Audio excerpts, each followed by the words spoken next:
Hello dear students, welcome in Bhande sir's academy. This is professor Ashish Bhande और आज हम लोग एक काफ़ी अच्छे इंपॉर्टेंट और स्टेट बोर्ड में जिसका काफ़ी महत्व है उस चैप्टर को समझ रहे हैं। चैप्टर का नाम है ऑसिलेशंस।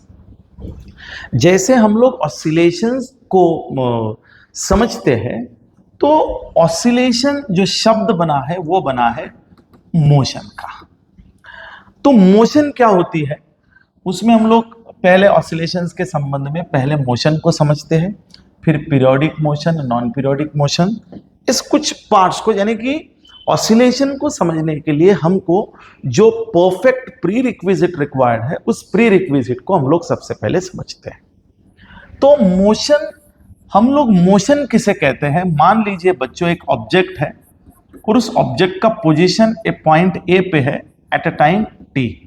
So time t पे, time with respect to time t, that object has their position at point A.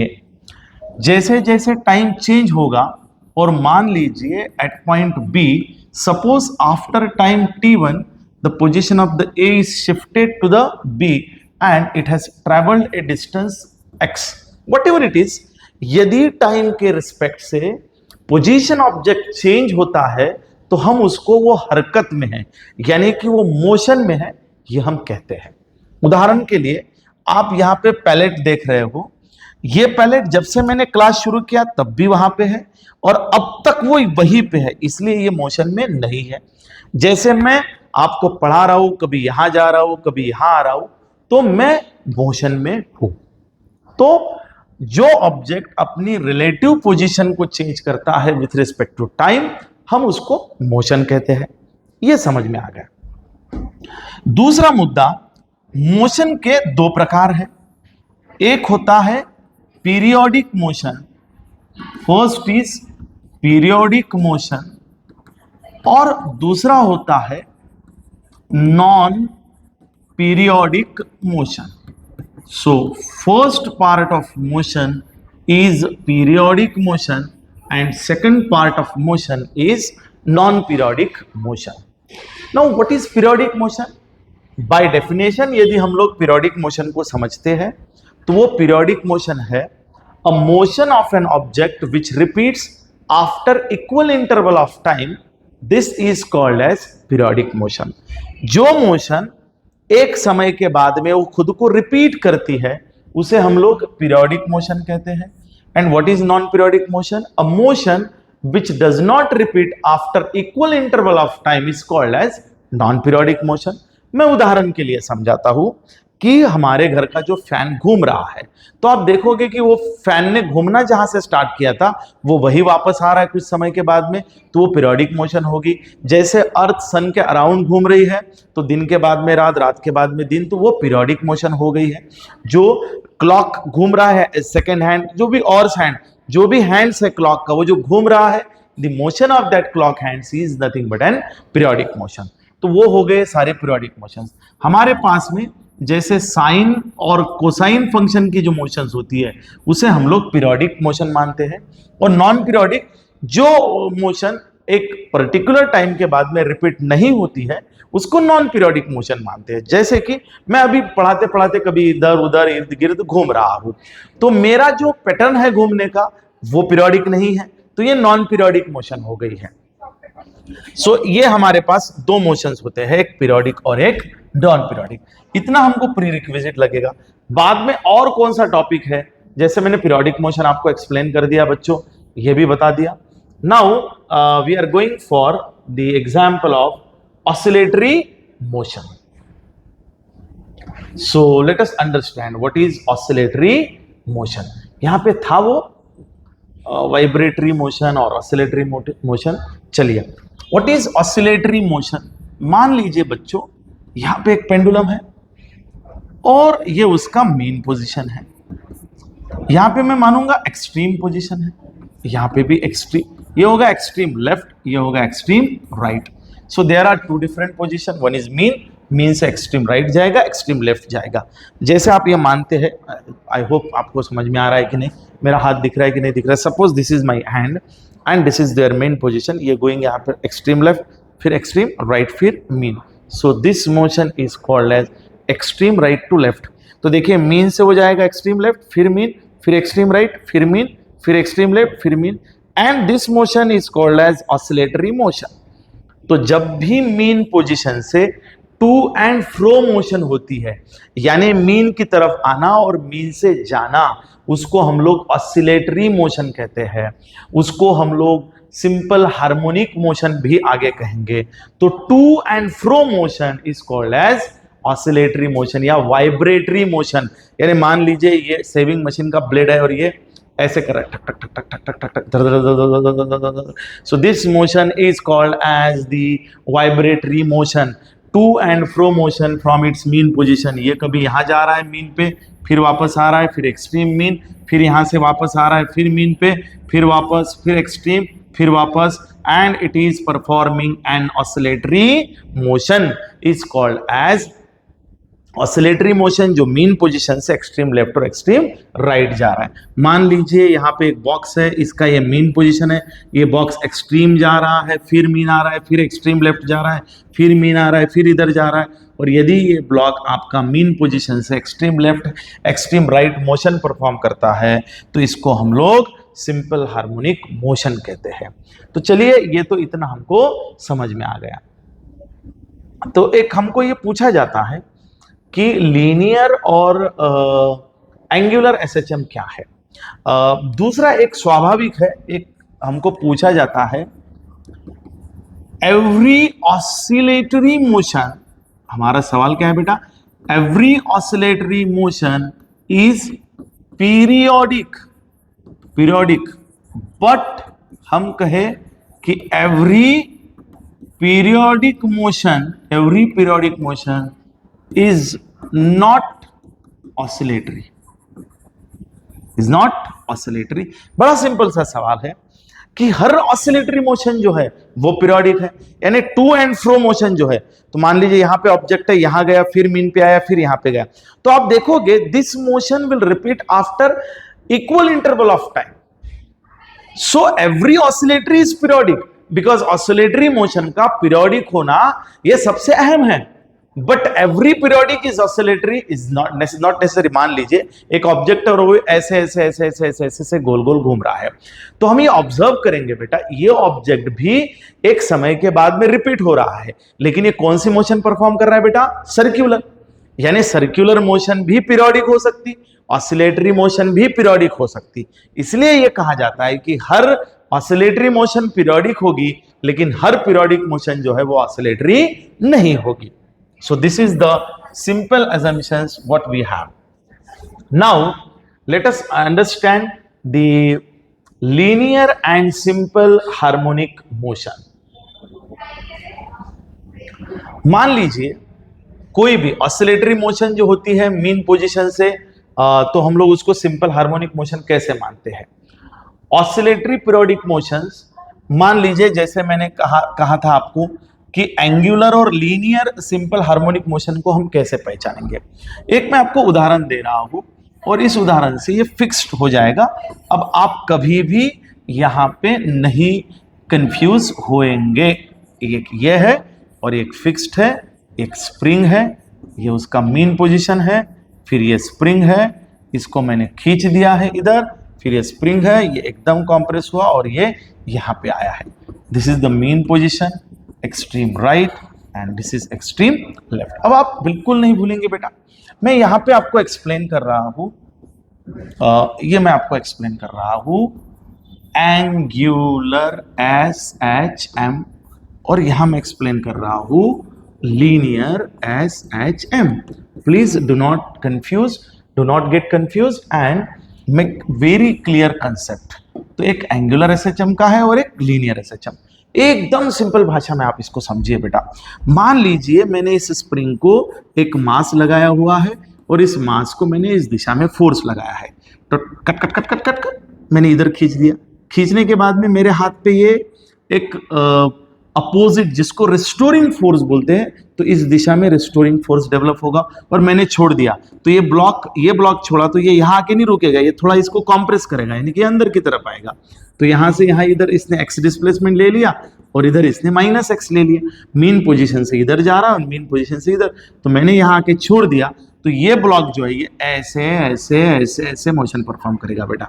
तो इसको समझिए बेटा, ये हो गई इसकी मीन पोजीशन, मीन से एक्सट्रीम राइट, फिर मीन, एक्सट्रीम लेफ्ट, फिर mean, extreme right. So this motion is called as linear SHM, simple harmonic motion. Linear simple harmonic motion क्यों है? क्योंकि मित्रों मैं आपको फिर से बोल रहा हूं कि जब भी लीनियर की बात होगी तो पाथ की बात होगी, और पाथ की बात होगी तो यहां पे हम ऑब्जर्व कर रहे हैं, तो इसका पाथ क्या है बच्चों? Straight line. यानी एक कंक्लूजन पे हम आ गए हैं कि जब जब हम लोग लीनियर SHM की बात करेंगे तो ऑब्जेक्ट जो है वो मीन, वो SHM परफॉर्म करेगा, यानी कि मीन पोजीशन से to and fro motion, mean position से to and fro motion, but that motion will be on the straight line and this is called as linear SHM। तो कोई आपको entrance में सवाल पूछे कि भैया लीनियर SHM का पाथ क्या होता है, तो वो होता है स्ट्रेट लाइन। अब आते हैं एंगुलर SHM। इस पेंडुलम को मैं यहां ले गया और यहां से छोड़ दिया तो ये पेंडुलम इधर जाएगा, इधर जाएगा, and this pendulum is performing motion like this, new new new new. तो इसका पाथ आप देखोगे तो वो है बेटा आर्क ऑफ सर्कल। पाथ क्या है मित्रों? Arc of circle. So whenever any object is performing linear SHM, then their path is the arc of circle, then it is called as angular SHM.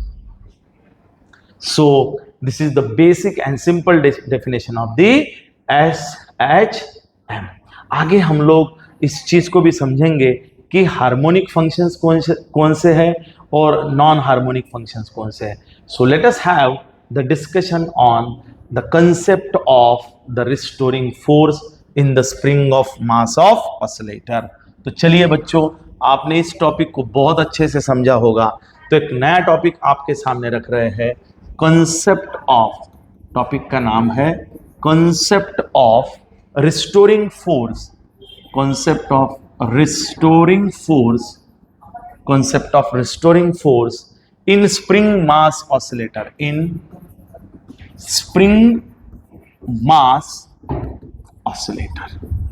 चलिए, ये स्टेट बोर्ड का भी question है और यहां से हमको लगभग आइडिया आ जाएगी कि किस प्रकार से हम लोग सिंपल हार्मोनिक मोशन को हम लोग कंसिडर करेंगे। तो यहां से मैं दो सवाल आपके सामने मोटे मोटे रख देता हूं। चलिए बढ़िया, अभी मैंने बताया था। मान लीजिए इसको हम लोग कैसे समझते हैं, and how the restoring force will help to perform the SHM। मान लीजिए ये फिक्स्ड रिजिड सपोर्ट है और इसको कौन लगा हुआ है बेटा? एक स्प्रिंग लगा हुआ है। The spring is connected over here, यहाँ पे लगा हुआ है M, kind of the block we have been connected over here, and यहाँ पे दूसरा एक फिक्स्ड रिजिड सपोर्ट है, इसको हमने खोल दिया है। और मान लीजिए यहाँ पे फोर्स F लगा रहे हैं, तो डेफिनेटली स्प्रिंग के ऊपर फोर्स लगेगा, और ये जो मास है, ये मास यहाँ से इस दिशा में जाएगा और कितना डिस्प्लेसमेंट पाएगा? X पाएगा। और जब हम लोग यहाँ से छोड़ेंगे तो यहाँ पे मुझे बताइए बच्चों, तो मान लीजिए मैं पोजीशन बता रहा हूँ कि इस मास को मैं इधर खट यहाँ तक खींचता हूँ, F को यहाँ खींचता हूँ, तो डेफिनेटली जब ये स्प्रिंग है तो ये मेरी हाथ को इधर खींचने का प्रयास करेगा, मतलब जो फोर्स मेरा उस दिशा में लगेगा उसको मैं रिस्टोरिंग फोर्स कहूंगा। And this restoring force is always opposite to the displacement और द मीन पोजीशन। और यहां से मैं इसको छोड़ दूं तो ये यहां के नहीं रुकेगा, तो मैं ये मानूंगा कि थोड़ा सा इसके अंदर कंप्रेशन आएगा और ये वाला मास यहां पे दब जाएगा। तो ये डिस्टेंस हो गया -x, ये हो गया +x, और F की दिशा जो है वो अपोजिट है, माइनस दिशा है, और यहाँ पे F जो है वो इस दिशा में आएगा। मैंने माइनस नहीं लिखना चाहिए, यहाँ पे लिखना चाहिए F, and which will be in these directions. So that F will be in these direction, this is what your block, this is what your force, and this is what your X मास यहाँ पे आया है। अब मैं एक जरा सी बात आपको समझाता हूं, और ये जो घटना हो रही है, तो ये इस घटना को ऐसा कहा जाता है कि it is on the frictionless surface. ये क्या कहा जाता है बेटा? फ्रिक्शनलेस सरफेस कहा जाता है। तो यहां कोई फ्रिक्शन नहीं है, निग्लेक्ट करते हैं हम लोग इस इफेक्ट को। तो इसको हम लोग समझ लेते हैं कि how exactly it is going to perform this operations. अब यहां पे दो तीन चीजें समझने हैं बेटा। एक स्प्रिंग लिया, यहां पे इसको मैं रिजिड सपोर्ट मानता हूं। This support is called as, this is called as dear student, is called as rigid support. ये जो है बच्चों, ये इसका मेन पोजीशन है, ये इसका एक्सट्रीम राइट पोजीशन है, और ये इसका एक्सट्रीम लेफ्ट पोजीशन है। यानी कि दो पोजीशन यहां पे आ रहे हैं, एक मीन है, यहां पे एक्सट्रीम राइट जा रहा है, फिर मीन, फिर एक्सट्रीम लेफ्ट। तो जैसे ही मैं इसको खींचता हूं अपनी तरफ, तो जैसे मैं खींच रहा हूं तो इसने एक रिस्टोरिंग फोर्स मेरे हाथ के ऊपर जनरेट कर दिया। अब मैं आपसे एक जेन्युइन और बहुत सिंपल सवाल पूछ रहा हूं स्टूडेंट्स, मुझे एक बताइए, मैंने यहां तक खींचा तो मेरे हाथ के ऊपर कितना फोर्स होगा? Cut cut cut cut cut यहां तक खींचा तो ज्यादा फोर्स लगेगा, छोड़ो तो फास्ट चला जाएगा ये अंदर की तरफ। इसका मतलब मैं आपको यह कहूं कि यदि मैं स्प्रिंग को एक्स खींच रहा हूं और यदि मैं इस एक्स को बढ़ा देता हूं तो मेरा रिस्टोरिंग फोर्स बढ़ेगा कि घटेगा? बढ़ेगा। So from this we could understand that your restoring force is directly proportional to displacement. यानी आप स्प्रिंग को जितना दूर तक खींचोगे, जितना ज्यादा डिस्प्लेसमेंट लोगे, उतना ज्यादा आपका रिस्टोरिंग फोर्स आएगा। And here I need to put the minus directions, and that minus direction indicate the restoring force is always acting towards the mean position or the fixed point. Remember, जब भी हम लोग यहां पे oscillatory motion, linear simple harmonic motion perform करने का प्रयास करेंगे तो वहां पे एक जो फोर्स एक्ट होगा वो हमेशा मीन पोजीशन की तरफ रहेगा। अब मेरे कुछ चंद सवाल इसमें से, जब मैं इसको ऐसे खींच रहा हूं और छोड़ रहा हूं तो मुझे ये तो समझ में आ गया कि force is directly proportional to x, यानी जितना ज्यादा दूर खींचूंगा उतना ज्यादा यहां पे फोर्स आएगा। And here the minus direction indicate that this resulting force और the restoring force is always acting towards the mean position. मुझे ये भी समझ में आ रहा है, ओके। लेकिन मैंने ये देखा है कि यहां से यहां गया, फिर यहां आया, फिर यहां आया, and this block is moving in a straight line। ये ब्लॉक कैसे मूव कर रहा है बेटा? स्ट्रेट लाइन में मूव कर रहा है। and whenever this block is moving in the straight line, it is performing an SHM is called as simple harmonic motion।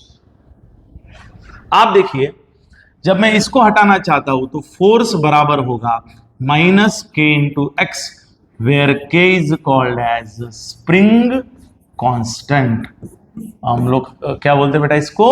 Spring constant. And here we are getting the equation of the restoring force, इसको बोलते हैं हम लोग restoring force. अब देखिए, जब straight line में हो रहा है तो ये लीनियर एसएचएम है। मैंने अभी भी कहा है कि ये मोशन जो है वो स्ट्रेट लाइन में हो रही है, और जब भी मोशन स्ट्रेट लाइन में होती है तो उसको हम लोग लीनियर एसएचएम कहते हैं। तो यहां पे आ गया फोर्स। माइनस साइन क्या इंडिकेट करता है बेटा? It is always acting towards the mean position. X क्या इंडिकेट करता है बेटा? It is directly proportional to displacement, यानी कि ये जितना दूर जाएगा उतना आपका रिस्टोरिंग फोर्स ज्यादा होगा। तो restoring force is always directly proportional to the displacement which we have travelled, and minus sign indicate it is toward the fix, and k is called as spring constant. अब इसकी भी replacement आगे आएगी, इसको भी हम लोग आगे समझने का प्रयास करेंगे। Now I want to teach you how the oscillatory motions के अंदर आपका एक्सेलरेशन किस दिशा में होगा। So I now bring this equation towards the motion of acceleration. Acceleration को मैं समझाने का प्रयास करता हूं। तो अब देखिए बच्चों, रिस्टोरिंग फोर्स जो है which is directly proportional to restoring force is equals to क्या आ रहा है बेटा? तो restoring force is equals to आ रहा है माइनस के एक्स। लेकिन हमको पता है बच्चों, फोर्स इज इक्वल्स टू होता है मास इनटू एक्सेलरेशन। तो यहां पे मैं डाल रहा हूं mass into acceleration is equals to minus k x. तो ए बराबर मैं डाल रहा हूं k by m into x. में एम को इधर ले गया। Now let omega square is equals to k upon M.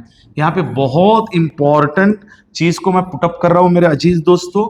मैंने क्या किया है बेटा, यहाँ पे omega square is equal to k by m डाल दिया है, तो मेरा ए बराबर हो जाएगा minus omega square into x, and this is what my acceleration. तो यहाँ से मुझे एक्सेलरेशन का इक्वेशन मिल रहा है, वो मुझे कह रहा है कि acceleration is also directly proportional to displacement, यानी कि जितना दूर आप खींचोगे उतना ज्यादा एक्सेलरेशन होगा, और minus indicate it is always acting towards the mean position, and omega square is the angular velocity which is constant. तो चलिए, ये मैंने आपको, लीजिए इसका स्क्रीनशॉट, शाबाश। तो फिर से वही रिक्वेस्ट रहेगी कि आप लोग इसका नोट्स जो है वो साथ में बनाओ, तो आपका काम होगा। बेटा मैंने ये आपको पढ़ा दिया है, यदि आपको ये डिटेल में होना लाइन टू लाइन, तो ये नोट्स मैं इसके साथ आपको दे रहा हूं, और ये सारी चीज मैंने आपको बता दी है। अब हम लोग लीनियर सिंपल हार्मोनिक मोशन भी मैंने डिफाइन कर दिया है कि जो स्ट्रेट लाइन में होता है वो सारी चीजें। अब यहां पे कुछ what are the conditions required for simple harmonic motion. Simple harmonic motions के लिए मान लीजिए ये मीन पोजीशन है, यहां से यहां ये एक्सट्रीम राइट जा रहा है और इधर से इधर ये एक्सट्रीम लेफ्ट जा रहा है। It is performing an SHM। ये कौन सी मोशन परफॉर्म कर रहा है बच्चों? SHM। So what are the condition for simple harmonic motion?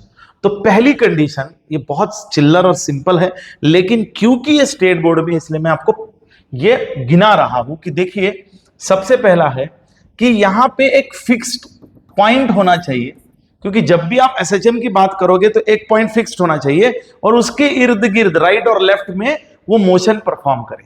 ये पहली कंडीशन है। दूसरा है नेट फोर्स जो एक्ट होगा, it always acting towards the fixed point, यानी कि आप इसको इधर खींचोगे तो ये फोर्स जो है इस दिशा में, आप इसको खींचोगे तो भी फोर्स, देखिए ये इधर गया तो भी फोर्स इस दिशा में, इसको इधर खींचा तो भी फोर्स फिक्स की दिशा में होगा।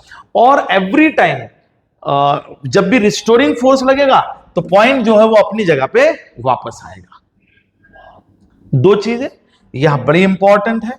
पहला है हार्मोनिक ऑसिलेशन, पहला है बच्चों हार्मोनिक ऑसिलेशंस, और दूसरा है नॉन हार्मोनिक ऑसिलेशंस। इसको थोड़ा नीचे लिखता हूं मैं, नॉन हार्मोनिक ऑसिलेशंस। अब ऑसिलेशंस तो आपको समझ में आ गया है कि मीन पोजीशन से यदि आर्क ऑफ सर्कल की दिशा में किसी भी ऑब्जेक्ट की मोशन होती है तो उसे हम लोग क्या कहते हैं? Oscillatory motion, oscillations. तो अभी हमारा है हार्मोनिक और नॉन हार्मोनिक। मैं यहां पे कुछ फंक्शंस लिखता हूं, x बराबर a into sine omega t, या y बराबर a into sine a into cos omega T,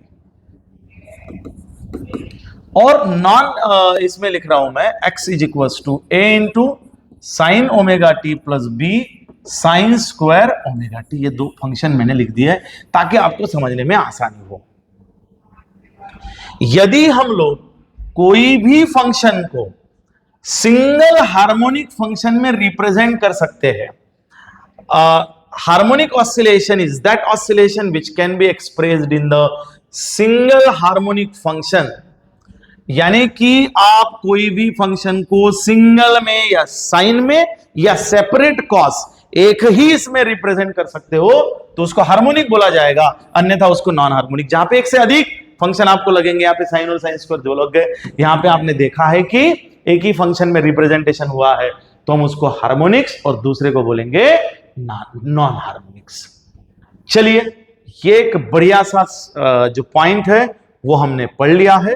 अब हमको जाना है एक बहुत ही इंपॉर्टेंट टॉपिक पे।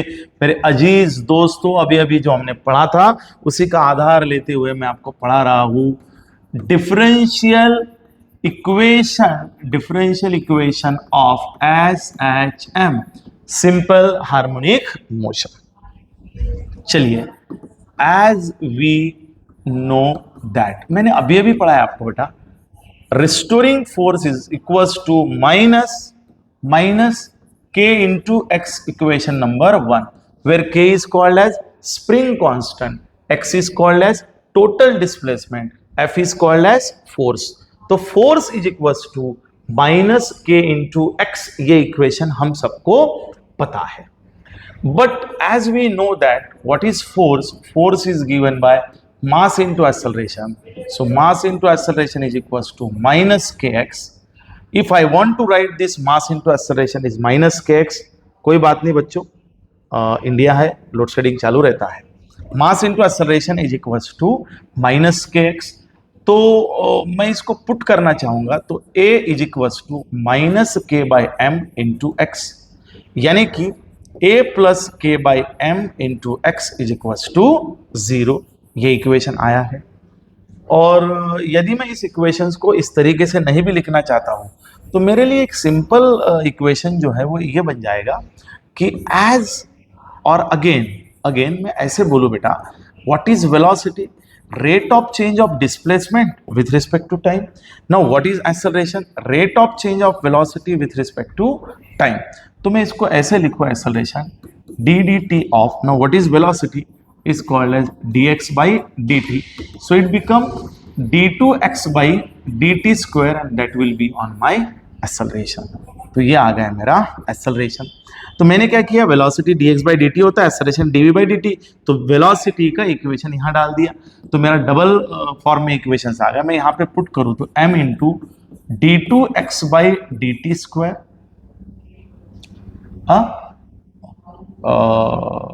इज इक्वल्स टू, इसको मैं इक्वेशन नंबर 2 बोलता हूँ और यहाँ पे 2 इंप्लाइज दैट ऐसे बोलता हूँ, तो ये आ जाएगा माइनस के एक्स. तो इसको इधर लाता हूँ, m d2x by dt square plus kx is equals to 0 and this is required differential equation. This is called as the required differential equation. तो differential का मतलब क्या होता है बच्चों कि इसमें डेरिवेटिव की टर्म लाना है, तो डेरिवेटिव के टर्म में लाया है. अब एंट्रेंस के लिए आपको खेलना है इस इक्वेशन के साथ, तो हम लोग खेल सकते हैं. देखिए d2x by dt square equation है, ये मैं m इधर लेके जा रहा हूँ, minus k by m into x आ रहा है. अभी हमने इसको पुट किया था, omega square is equals to k by m.